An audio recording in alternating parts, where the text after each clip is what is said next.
भारतीय और चीनी सेना में कोई संघर्ष नहीं हुआ। सेना ने खोली बिजनेस स्टैंडर्ड के झूठ की पोल। राहुल गांधी ने झूठी रिपोर्ट द्वारा साधा सरकार पर निशाना। बिजनेस स्टैंडर्ड ने भारत चीन के बीच कराई लड़ाई। भारतीय सेना ने 14 जुलाई 2021 को बयान जारी कर बिजनेस स्टैंडर्ड की एक रिपोर्ट को निराधार बताया। इस रिपोर्ट में कहा गया था कि पूर्वी लद्दाख में एक बार फिर भारतीय सेना और चीनी फौजियों के बीच झड़प हुई है। भारतीय सेना ने किया खंडन। उक्त मीडिया रिपोर्ट को फर्जी बताते हुए सेना ने कहा, गलवान या किसी इलाके में दोनों ओर से कोई झड़प नहीं हुई है। बयान में रिपोर्ट लिखने वाले पत्रकार की मंशा को दुर्भावनापूर्ण करार देते हुए कहा गया कि खबर का तथ्यों से कोई वास्ता नहीं है। बयान में कहा गया है कि आर्टिकल गलतियों और फर्जी जानकारी से भरा हुआ है। रिपोर्ट में लिखी गई ये बात कि चीन के साथ समझौता तोड़ा गया बिल्कुल गलत और फर्जी है। भारतीय सेना के बयान में कहा गया है कि इस साल फरवरी में जिन इलाकों से सेना को हटाया गया था, उस पर कब्जा करने के लिए किसी भी पक्ष की ओर से कोई प्रयास नहीं किया गया।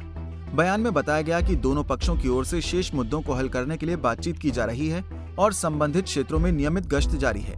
जमीन पर स्थिति अभी भी शांत बनी हुई है। भारतीय सेना लगातार पीएलए की गतिविधि पर नजर बनाए हुए है। सेना के मुताबिक प्रकाशित लेख अपुष्ट तथ्यों पर आधारित है और इसका वो कड़ा खंडन करते हैं। बिजनेस स्टैंडर्ड की रिपोर्ट में क्या छपा? उल्लेखनीय है कि बिजनेस स्टैंडर्ड में छपी अजय शुक्ला की रिपोर्ट में लिखा गया था कि पूर्वी लद्दाख में सीमा पर दोबारा झड़प हुई। उन्होंने सूत्रों के हवाले से कहा था कि दोनों पक्षों में कम से कम एक बार झड़प हुई है। लेख का दावा था कि इस बार भी झड़प की जगह वही है जहां पिछले साल दोनों पक्ष आमने सामने आए थे। लेख में सैन्य स्रोतों का हवाला देते हुए दावा किया गया था कि चीन ने कम से कम एक या संभवतः 2 S-400 एयर डिफेंस मिसाइल के रेजिमेंट को तैनात किया है, जो वायु शक्ति में भारत की श्रेष्ठ हवाई ताकत को नष्ट कर देगा। राहुल गांधी ने शेयर की झूठी रिपोर्ट। भारतीय सेना द्वारा पूरी तरह से खारिज कर दिए गए इस लेख को कांग्रेस के पूर्व अध्यक्ष राहुल गांधी ने भी साझा किया था। गांधी ने एक ट्वीट में बिजनेस स्टैंडर्ड में प्रकाशित लेख की तस्वीर साझा की और कहा कि भारत सरकार की विदेश और रक्षा नीति ने देश को कमजोर किया है।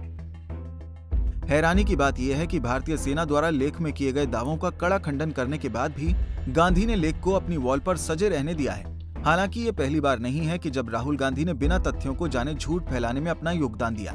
इससे पहले राहुल गांधी राफेल सौदे में भारत सरकार पर बेबुनियाद आरोप लगा चुके हैं, वो भी तब जब सुप्रीम कोर्ट इस मामले में क्लीन चिट दे चुकी है।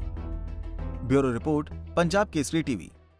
हमसे जुड़े रहने के लिए हमारे YouTube चैनल को सब्सक्राइब करें और नई वीडियो की नोटिफिकेशन के लिए बेल आइकॉन को दबाएं। अगर आप ये वीडियो Facebook पर देख रहे हैं तो लाइक जरूर करें और ज्यादा से ज्यादा शेयर करें। धन्यवाद।